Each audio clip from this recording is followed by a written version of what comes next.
Perdagangan C. Terima kasih. Perdagangan huruf C, Pak Mahfud masih tersegel.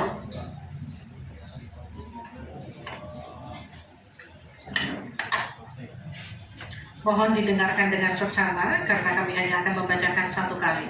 Pertanyaan untuk Bapak Mahfud MD dengan subtema perdagangan. Untuk meliberalisasi perekonomian, Indonesia telah meratifikasi lebih dari 25 perjanjian perdagangan bebas. Tetapi pemanfaatannya belum optimal untuk mendorong ekspor dan investasi. Pertanyaannya, bagaimana strategi paslon untuk mengoptimalkan pemanfaatan perjanjian-perjanjian tersebut guna meningkatkan ekspor dan memperkecil defisit neraca perdagangan? Waktu Bapak untuk menjawab 2 menit, kami persilakan ketika Bapak mulai berbicara. Baik, menurut saya untuk mengoptimalkan pemanfaatan perjanjian dari sekalian, saya dan Mas Ganjar kebetulan Ganjar Mahfud ini sudah berdiskusi lama tentang ini. Sekurang-kurangnya ada 3 hal yang menjadi strategi kami. Pertama, mengutamakan diplomasi ekonomi, sehingga para duta besar yang ada di luar negeri itu, menurut Pak Jokowi pada saat awal-awal kami dilantik, duta besar itu adalah duta ekonomi. Optimalkan diplomasi ekonomi dengan negara-negara lain, yaitu. Kemudian yang kedua, juga kami akan melakukan perdagangan untuk mengintegrasikan perdagangan nasional kita ini ke perdagangan global, sehingga memenuhi standar-standar internasional.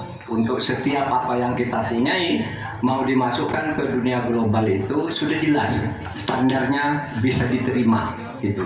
Dan kita juga membuat regulasi di sini agar tidak misalnya upaya perdagangan kita lalu diblokir atau dicurangi oleh teman-teman kita sendiri, pelaku-pelaku ekonomi di dalam yang berintegrasi atau berkoalisi dengan pejabat-pejabat publik. Kemudian, rekan kalian, kami akan mengutamakan penguatan ekonomi nasional agar ekonomi nasional itu juga bisa tumbuh ke dalam, sehingga nantinya masuk dengan strategi kedua tadi, bahwa kualitas barang dagangan kita itu bisa diterima di luar negeri dan produktif, sehingga juga tidak susah misalnya untuk diterima oleh dunia internasional. Saya kira itu bagian strategi yang sudah kami diskusikan dan selesai. Terima kasih Pak Mahfud. Saya persilakan Pak Muhaimin untuk menanggapi jawaban dari Pak Mahfud tadi. Ya, Pak Mahfud, kalau diplomasi sebagai pemasaran itu normatif ya.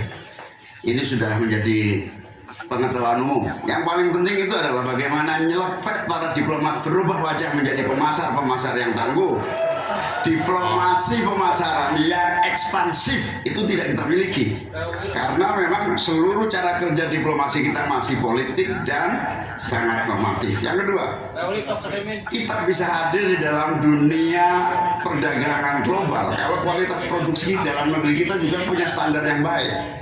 Saya sampai hari ini sangat prihatin, kita tidak ada satupun yang terus mengupgrade secara masif kualitas dan standar, semuanya kayak dibiarkan tumbuh sendiri-sendiri gitu.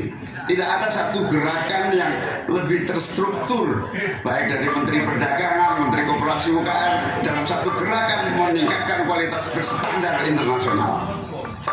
Cukup Bapak? Harap tenang. Selanjutnya kita akan ke calon wakil presiden nomor urut 2, Bapak Gibran Raka Buming Raka, untuk menanggapi. Waktunya 1 menit, silakan. Baik, terima kasih. Paslon nomor 1 dan 3 sudah bicara masalah diplomasi. Saya akan memberikan solusi yang konkret aja, paling konkret. Hilirisasi. Kita jangan mau lagi mengirim barang mentah. Kita harus mampu meningkatkan nilai tambah dalam negeri. Saya kasih contoh nikel. Dulu sebelum ada hilirisasi, kita ekspor hanya 3 miliar US dollars.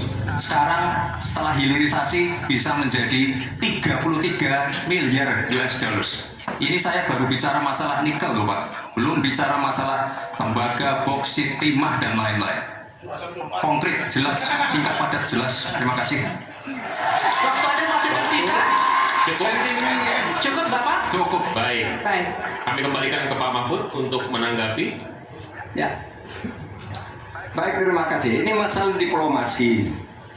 Diplomasi itu normatif. Mohon tenang. Sebenarnya, saudara sekalian, kalau diplomasinya selama tidak, kan saya kira sistem rekrutmen diplomat sekarang ini harus ditinjau ulang. Dulu-dulu diplomat-diplomat kita tuh bagus. Ya sekarang ini kadang-kala ada titipan dari partai. Kalau belum dari partai belum masuk itu tidak disahkan di DPR, partai ini belum masuk. Nah sesudah bertugas nggak jelas, dia nggak ngerti, nggak punya pengertian dasar-dasar diplomasi. Sehingga kalau saya diberi kewenangan, nah nanti diplomasi ini diatur kembali lah rekrutmennya itu betul-betul orang yang memenuhi syarat.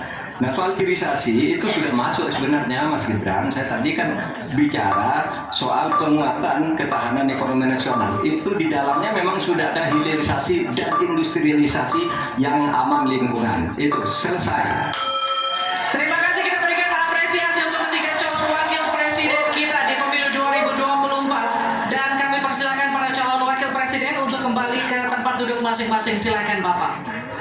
Di segmen selanjutnya, ini seharusnya segmen yang kita tunggu-tunggu karena setelah ini